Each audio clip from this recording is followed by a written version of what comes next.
તેથી એ સમજાવવા માટે ભગવાને એક યુક્તિ કરી અને નંદજીને પૂછે છે કે બાબા આ યજ્ઞ કેમ કરો છો? તો કે ઇન્દ્રને પ્રસન્ન કરવા માટે, ઇન્દ્ર વરસાદ આપે એટલા માટે. એટલે ભગવાને કહ્યું કે આપણી ગાયોને ખણ આપે, આપણી ગાયોની રક્ષા કરે, આ વરસાદ લાવે એ તો આ વૃક્ષો કામ કરી રહ્યા છે, અને આ ગોવર્ધન એ આપણી ગાયો માટે આટલું બધું આપણને લાકડું આપે, ગાયોને ચારવું આપે, ગાયોને સુરક્ષા આપે, તો આપણે એની પૂજા કરવી જોઈએ. નંદરાયને ભગવાને એવી રીતે સમજાવ્યા.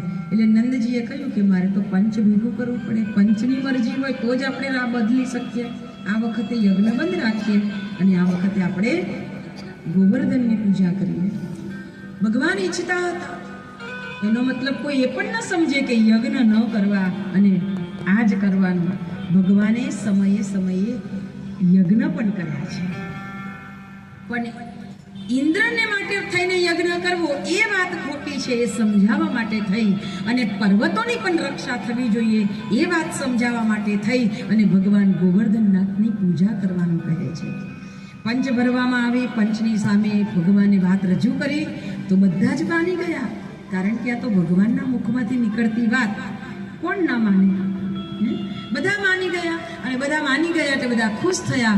અને ગોવર્ધનનાથની પૂજા કેવી રીતે કરવાની? તો ભગવાને કહ્યું કે આપણી પાસે જે બધી વસ્તુ છે ને લઈ જઈએ, ભગવાનને ધરાવીએ. જે આપણને આટલી બધી વસ્તુ આપતો હોય એને આપણે આપીએ, આપણી પાસે હોઈએ, અને આ રીતે પૂજા કરીએ. બધાય ગાડા ડમણિયા જોડી, દહીં, દૂધ, માખણ બધું લઈ ગયા અને ગોવર્ધનનાથની તળેટીમાં પહોંચ્યા. હવે ગોવર્ધનનાથને સ્નાન કરાવવાનું છે, તો યમુના પાસેથી જલ લાવવામાં તો કેટલી બધી વાર લાગે.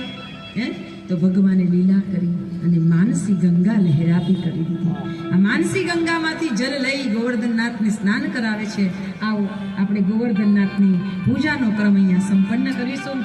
સરસ મજાનો ગોવર્ધન આપણને એક પ્રતીક રૂપે અહીંયા બનાવવામાં આવ્યો છે, તો આપણે ખૂબ દિલથી આપણે એની પૂજા અર્ચના કરી અને ક્રમને આગળ વધારીશું. આગળ જે ઢાંકેલું છે તે પણ કાઢી નાખજો.